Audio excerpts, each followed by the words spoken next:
নির্বাচনে নিশ্ছিদ্র নিরাপত্তা ব্যবস্থা করবে ইসি, এমন মন্তব্য করেছেন এএমএম নাসির উদ্দিন। তো দর্শক, চলুন দেখে আসি বিস্তারিত।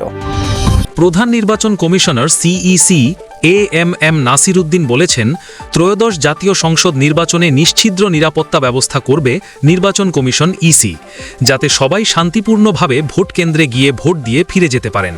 বিষয়টি ইসি ঢাকায় নিযুক্ত বিভিন্ন দেশের কূটনৈতিকদের সামনে তুলে ধরেছে। আজ রোববার রাজধানীর একটি হোটেলে বিভিন্ন দেশের কূটনৈতিকদের আসন্ন জাতীয় সংসদ নির্বাচন ও গণভোট নিয়ে ব্রিফ করে ইসি। এ বৈঠক থেকে বের হওয়ার পথে সাংবাদিকদের একথা বলেন সিইসি। সাংবাদিকদের প্রশ্নের জবাবে নাসির উদ্দিন বলেন, বৈঠকে কূটনৈতিকেরা কোনো পরামর্শ দেননি, তবে পোস্টাল ব্যালট, আইন শৃঙ্খলা রক্ষাকারী বাহিনী মোতায়েন সহ বিভিন্ন বিষয়ে তাদের প্রশ্ন ছিল। সিইসি বলেন, নির্বাচন কমিশন নিরাপত্তা ব্যবস্থার পরিকল্পনা তুলে ধরেছে। নির্বাচনে সেনা, নৌ, বিমান বাহিনী, বিজিবি, র্যাব, আনসার সহ আইন শৃঙ্খলা রক্ষাকারী বাহিনীর বিপুল সংখ্যক সদস্য মোতায়েন থাকবেন। ভোটের নিরাপদ পরিবেশ নিশ্চিত করতে কমিশন সর্বোচ্চ চেষ্টা করবে। নাসির উদ্দিন বলেন, খুব সুন্দর আলোচনা হয়েছে। বর্তমান কমিশন দায়িত্ব নেওয়ার পর থেকে ত্রয়োদশ জাতীয় সংসদ নির্বাচন ও গণভোটের জন্য কি প্রস্তুতি নিয়েছে তা কূটনৈতিকদের জানানো হয়েছে। নির্বাচন কমিশন চায় একটি স্বচ্ছ ও গ্রহণযোগ্য নির্বাচন, যেখানে কোনো লুকোচুরি নেই। তারা কূটনৈতিকেরা খুব খুশি হয়েছেন, তারা আস্থাশীল যে নির্বাচন কমিশন একটি গ্রহণযোগ্য নির্বাচন উপহার দিতে পারবে। কোনো দল এই নির্বাচনে নেই, এ বিষয়ে কোনো প্রশ্ন এসেছিল কিনা সাংবাদিকেরা এমন প্রশ্ন করেন। জবাবে সিইসি বলেন, অন্য কোনো প্রশ্ন কূটনৈতিকেরা করেননি। এদিকে আবার জাতীয় নির্বাচনে হেরে যাওয়ার ভয়ে কেউ বাঁকা অন্ধকার গলির পথে চলতে পারেন বলেছেন বাংলাদেশ জামায়াতে ইসলামের আমির শফিকুর রহমান। আজ রোববার দুপুরে রাজধানীর যাত্রাবাড়ির কাজলার পাড় এলাকায় এক নির্বাচনী জনসভায় শফিকুর রহমান একথা বলেন। জনসভার আয়োজন করে জামায়াতের ঢাকা 4 ও ঢাকা 5 আসনের নির্বাচনী কমিটি। জামায়াতের আমির বলেন, আমরা শুনতে পাচ্ছি কেউ নিজেদের হেরে যাওয়ার জাতীয় নির্বাচনে ভয়ে বাঁকা অন্ধকার গলিপথে চলতে পারেন। আমরা নির্দিষ্ট কোনো দলকে বলছি না, ব্যক্তিকেও বলছি না।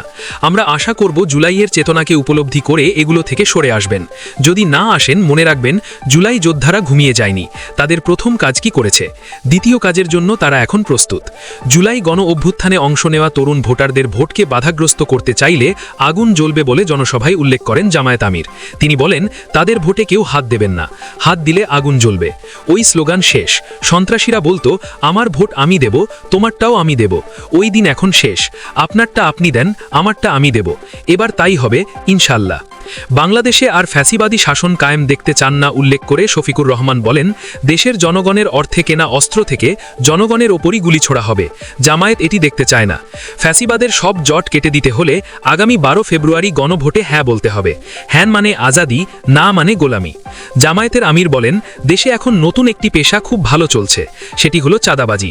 যারা এই পেশায় যুক্ত তারা যেন ভালো পথে ফিরে আসেন, তাদের হালাল রুজির ব্যবস্থা করা হবে। তারা যদি এই পথ বাদ না দেন, জামায়াতের পক্ষ থেকে তাদের লাল কার্ড দেখানো হবে। বিগত সরকারগুলো কৌমি মাদ্রাসার শিক্ষা ব্যবস্থার প্রতি চরম অবহেলা করেছে উল্লেখ করে শফিকুর রহমান বলেন, কৌমি মাদ্রাসার সনদের স্বীকৃতি দেওয়া হয়েছে শুধু উচ্চ স্তরে, নিম্ন স্তরে দেওয়া হয়নি। জামায়াত কৌমি মাদ্রাসার পরিচালকদের সঙ্গে বসে তাদের ইচ্ছা ও পরামর্শ অনুযায়ী মাদ্রাসাগুলোকে সম্মানের জায়গায় পৌঁছে দেবে। শফিকুর রহমান আরও বলেন, হেফাজতের আন্দোলনে নিহত ব্যক্তিদের রাষ্ট্রে গুরুত্বপূর্ণ স্বীকৃতি দেওয়া হয়নি, এই স্বীকৃতি দিতে হবে। জামায়াতের আমির ঢাকা 4 আসনের প্রার্থী সৈয়দ জৈনুন আবেদিন ও ঢাকা 5 আসনের প্রার্থী কামাল হোসেনের হাতে দাড়িপাল্লা প্রতীক তুলে দেন এবং তাদের ভোট দিয়ে জয়যুক্ত করতে এলাকাবাসীর প্রতি অনুরোধ জানান।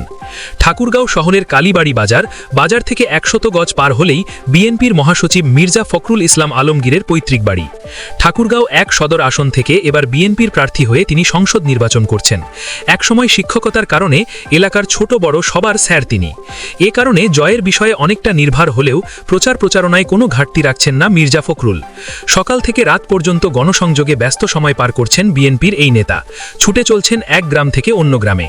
এটাই নিজের শেষ নির্বাচন জানিয়ে ভোটারদের তার পাশে থাকতে আহ্বান জানাচ্ছেন। পাশাপাশি দিয়ে যাচ্ছেন উন্নয়নের নানা প্রতিশ্রুতি।